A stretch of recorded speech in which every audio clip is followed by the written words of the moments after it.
So guys आपको फिर से लेके चलते हैं राजस्थान कल्चर काके के ब्लॉग में। तो गाइज आज हम आपको थोड़ी सी कथा सुनाएंगे मद् भागवत गीता की गाइज। तो गाइज चलते हैं, आज हम आपको सुनाते हैं। ये देखिए, सबसे पहले तो बहुत ही खूबसूरत कान्हे की तस्वीर। इस पे हम गाइज ताज़ा, ये देखिए ताज़ा अभी का तोड़ा हुआ गुलाब का फूल कान्हे को अर्पण करते हैं। ये देखिए गाइस, ये हमने गुलाब का फूल कान्हे को अर्पण किया गाइस। ये देखिए गाइस, अब हम आपको थोड़ी सी कथा सुनाते हैं मद् भागवत गीता की गाइस। कल एक भाग, पहला भाग आप देखिए, इसमें सुनाया था। अब आगे से हम फिर यही कथा स्टार्ट कर रहे हैं गाइस। तो गाइस सबसे पहले हमारे चैनल को ज़्यादा से ज़्यादा लाइक करें, सब्सक्राइब करें, क्योंकि गाइस हमारा चैनल अभी तक 4 साल हो गए, मोनेटाइजर नहीं हुआ है गाइस। आप अपने शुभ हाथों से हमारे चैनल को लाइक करोगे, वीडियो देखकर सब्सक्राइब करोगे तो ही हमारा चैनल मोनेटाइजर होगा गाइस। तो गाइस चलते हैं, कथा शुरू करते हैं जो भविष्य में आपके और हमारे कभी भी काम आ सकती है, थोड़ी सी ये जानकारी।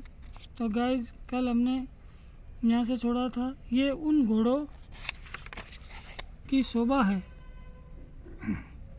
ऐसे सुंदर रथ पर सारथी भगत वत्सल्य सत्य स्वरूप आनंद मूर्ति श्री कृष्ण भगवान जी विराजमान है और योद्धा के स्थान अर्जुन भक्त विराजमान है। उन्होंने भी दिव्य शंख बजाए। प्रथम ऋषिकेश श्री कृष्ण भगवान ने अपने पंच जन्य नामी शंख बजाया और देवदत्त नामी शंख अर्जुन ने बजाया और पोडार नामी शंख भीमसेन ने बजाया।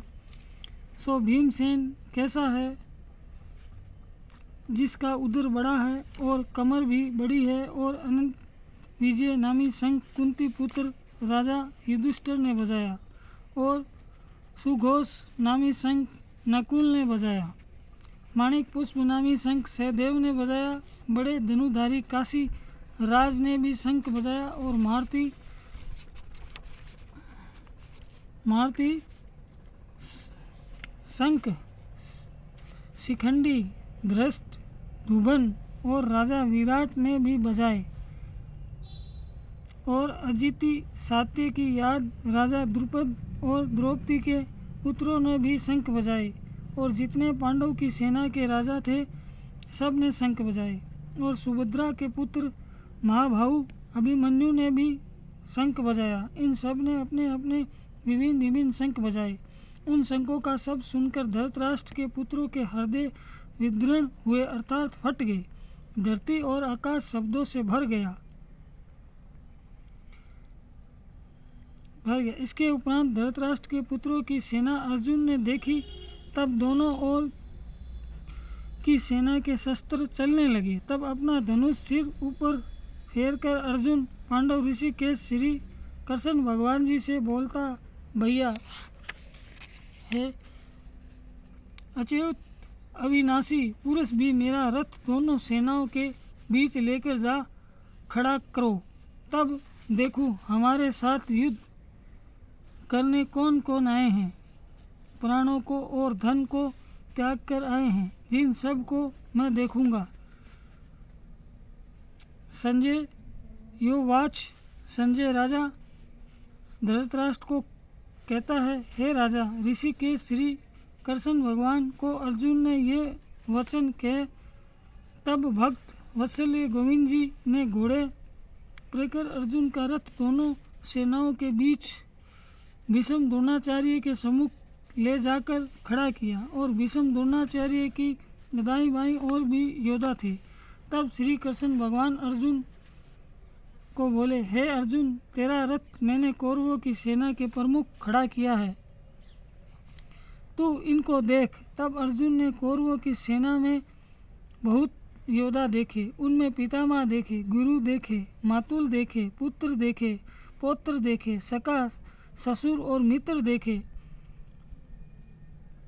इन दोनों सेनाओं ने अपने ही कुटुंबी देखकर अर्जुन को बहुत दया उपजी। तब अर्जुन श्री कृष्ण भगवान से कहते हैं, हे श्री कृष्ण भगवान जी, इस सेना के विखे मैंने अपने सब सजन भाई बंधु कुटिबंध देखे हैं जो योद्धा रण में आए हैं। तिनको देखकर मेरा शरीर बहुत दुख पाता है, मुख सूख गया है और मेरी देह कांप गई है, मेरे रोम खड़े हो गए हैं और गांडवी नामी धनुष मेरे हाथ में गिर पड़ा है और त्वचा जल उठी, मैं खड़ा भी नहीं हो सकता और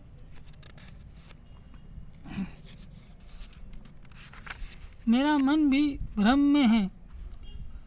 और हे केशव जी, मैं शकुन भी पूरे देखता हूँ और ऐसा निमित्त नहीं देखता कि विपरीत युद्ध है।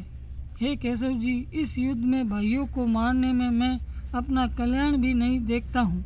हे केशव जी, मैं अपनी जय भी नहीं देखता हूँ और मुझको राजा की वांछा नहीं और न सुख की है। गोविंद जी, राज्य किस काम का और राज के भोग किस काम के, जिनके निमित्त राज लेना ये कुटुंब के युद्ध, लोग प्राण धन त्याग युद्ध निमित्त खड़े हैं। सो ये कौन कौन है गुरु, पितामह, पुत्र, ताए, ससुर, मामे और साले हैं कुटुंब में। हे मधुसूदन जी, इनको मारने मुझको इच्छा नहीं है पर मुझको बहुत दया आती है। हे धरती के धारण हरि श्री कृष्ण जी, मैं इनको मारकर त्रिलोक का राज पाऊं तो मैं भी ना मरूंगा।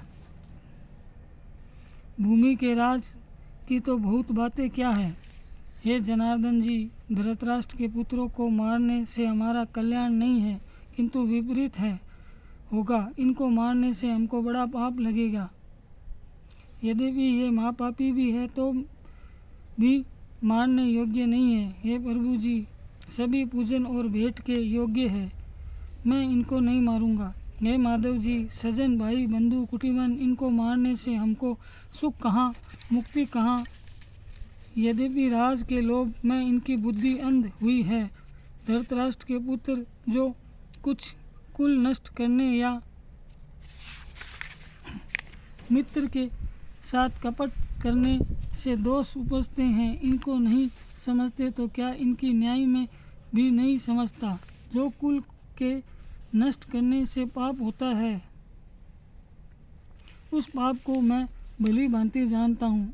अब जो पाप कुल के नष्ट करने से लगता है, उस पाप को अर्जुन भली भांति कहते हैं। हे जनार्दन जी, जब कुल का नाश किया तब कुल के पुराने धर्म चले आए हैं, उनको भी नाश होता है।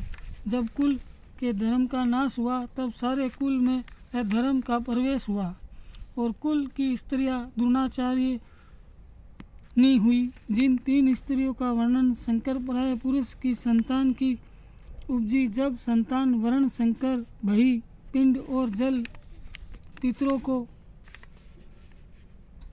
पहुँचने से रह गया तो जिनके पितर सरग में गिर पड़े,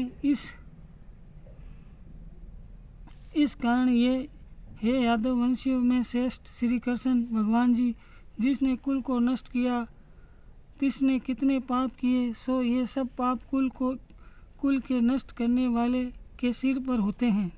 फिर वह मनुष्य उन पापों का फल क्या पाता है, सो सुनो। हे प्राणी सदा नरक भोगता है। न्याय शास्त्र में मैंने ये श्रवण किया है कि अब अर्जुन और पश्चात है, हाथ बजाकर और सिर को फेर कर कहता है, हा हा हा, देखो भाई, मैंने कैसा पाप का उद्यम किया था।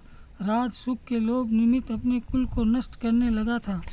अब मैं अपने हाथ से शस्त्र न पकड़ूंगा और धृतराष्ट्र के पुत्रों के हाथ में शस्त्र होंगे और मैं उनके सम्मुख हूँगा, वह मुझ मारेंगे, इनमें मेरा कल्याण होगा। संजय योवाच, संजय धृतराष्ट्र को कहता है, हे राजन, अर्जुन ने ये वचन कहकर धनुष बाण हाथ से छोड़ दिया और शोक समुद्र में मगन होकर मूर्छा खाकर गिर पड़ा। तो गाइस, आज के लिए इतना ही। आगे का वीडियो लेकर हम फिर आपके सामने हाजिर होंगे। तो गाइस, ये इसका कथा का पहला भाग हमारे पहले वीडियो में आपको बताया गया है, वो ज़रूर देखें। ये दूसरा वीडियो था।